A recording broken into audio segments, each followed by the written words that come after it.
Hi, I'm Jason Matthews, owner of Matthews Painting Company.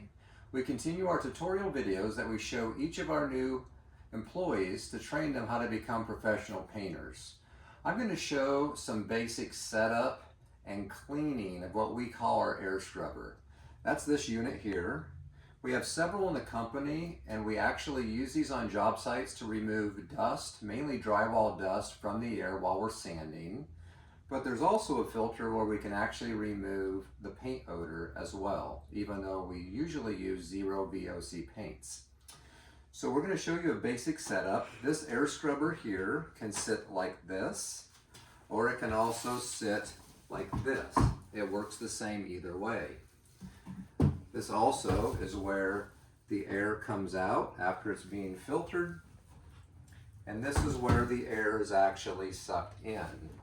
Now, some of our units have a rubber plug over this.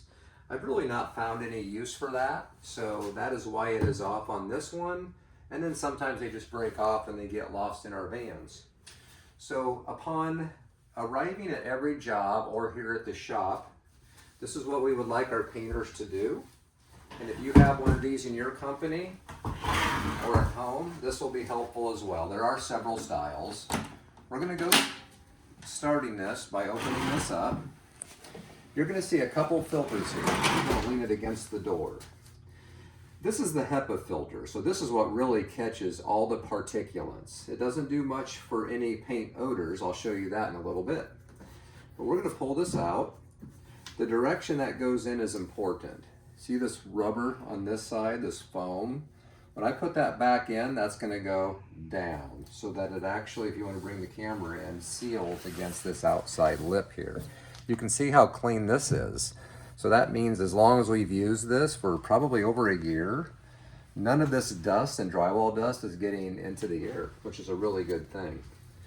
But this is full on this side of dust. So what I like to do is I'm going to give this one flip.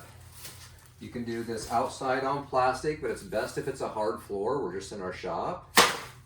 And I just drop it like that. You can already see what's coming out. We're getting some dust.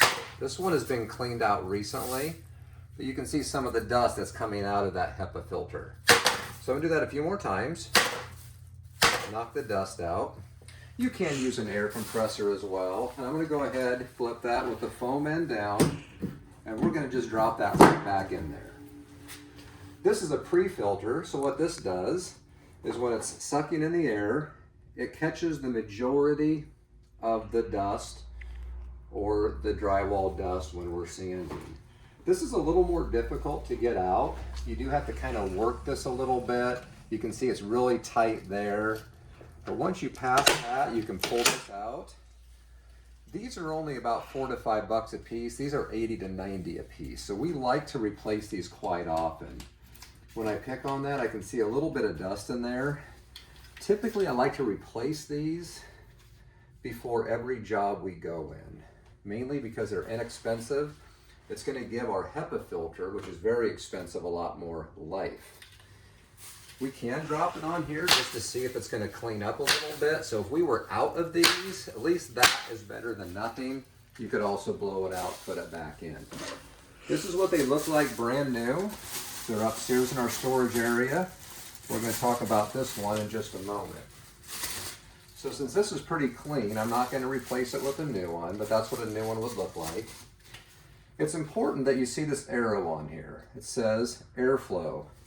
We know that the air has to come in this way, so we want to have this arrow facing towards this filter. So I'm going to go ahead and put this back in. And this is where it gets a little tricky. So this could take me just a minute here to actually get this into the air scrubber itself. You can see how I struggle with that, and now that's actually in the unit. So at this point, it's clean enough to go ahead and take it on a job. And then we just go ahead and we actually snap this closed.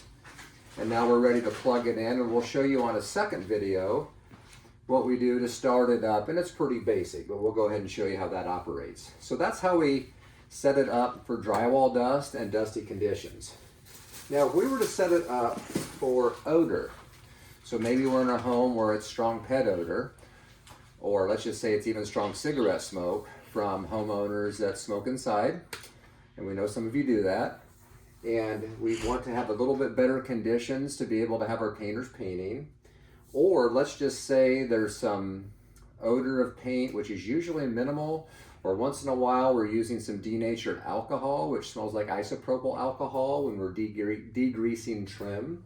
Well, then we don't need this filter. So I'm going to show you what we would do. We would open this back up. Our sanding is completely done. There's really no need for this filter. Now, if we felt there was a lot of sanding still to do, a lot of dust in the air and odor, then we could actually fit this right on this side of this pre-filter. Again, that's a challenge. You can see me struggling, okay? You can do that. There's no need to use this though if we're not trying to remove odor, because this is carbon. This is a carbon filter. But if we feel we're done with sanding or there's not much sanding on a job, I like to take that pre-filter out. And the only reason I like to take this pre-filter out if we're just trying to minimize odor is because this prevents just a little airflow, not a lot. I just really feel that if we are wanting as much air to come through this carbon and clean the smell out of the air, that running this carbon one first without a pre-filter would just allow more airflow to come through, okay? I do keep the Hepa in though, just because there's still going to be dust in the air. I want to protect the motor, the fan, and keep everything clean. Then you just close that up. You can even plug it in, turn it on like this, or you could set it on the end. And of course, that's where the air is going to come out. So I hope that was helpful. For more information, you can contact us at matthewspainting.com or call us at 574-834-3575. Or if you liked what you saw, you can give us thumbs up on our YouTube page.